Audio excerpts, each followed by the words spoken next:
இந்த வீடியோவை பாருங்களேன். இந்த நான் 4000 ரூபான்னு சொல்லிட்டு ஒரு ஆட்டுக்குட்டி வாங்கினேன்ல, அந்த ஆட்டுக்குட்டி தான் இது. நல்லா கவனமாக பாருங்கள். ஏமாந்துட்டேன் நான். இது எதுக்காக இந்த வீடியோ போடுறேன்னா, உண்மையிலுமே எனக்கும் ஆட்டுக்குட்டியை பற்றி ஒன்றும் தெரியாது, என் வீட்டுக்காருக்கும் தெரியாது. சரி, இது ஒரு தொழில் பண்ணுவோன்னு சொல்லிட்டு தான் வாங்கியிருக்கோம். ஃப்ரெண்ட்ஸ், இதில் என்ன தவறு, நான் எதுக்காக இந்த வீடியோ போடுறேன்னு மட்டும் நல்லா கவனமாக பாருங்கள்.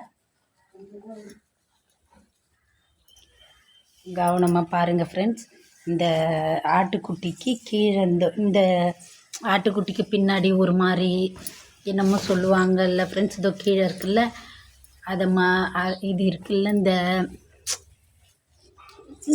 இது இருக்குல்ல ஃப்ரெண்ட்ஸ், இதை மாதிரி இருக்குல்ல ஃப்ரெண்ட்ஸ், இதே ஆண்குட்டி தான் ஃப்ரெண்ட்ஸ். இந்த ஆட்டுக்குட்டி இந்த 4000 ரூபாய்க்கு வாங்கினது ஃப்ரெண்ட்ஸ். இதை நல்லா பாருங்கள். இதுக்கு பின்னாடியே அப்படி கிடையாது ஃப்ரெண்ட்ஸ், பின்னாடி அப்படி இல்லவே இல்லை. ஏமாந்துட்டு வாங்கிட்டுக்கிறேன் நான் இந்த ஆட்டுக்குட்டியை.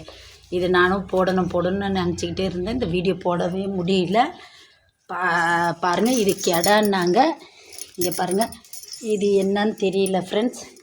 இது வரமாட்டுது.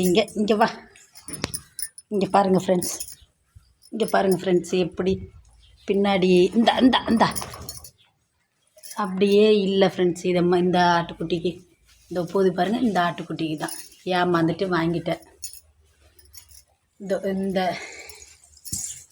இதை மாதிரி இருக்குல்ல ஃப்ரெண்ட்ஸ், இது இருக்குல்ல, இது மாதிரி தான் அந்த கெடா குட்டிக்கு இல்லை ஃப்ரெண்ட்ஸ். பாருங்கள், இது எனக்கு தெரியல என்னான்ட்டு எனக்கு கமெண்டில் சொல்லுங்கள்.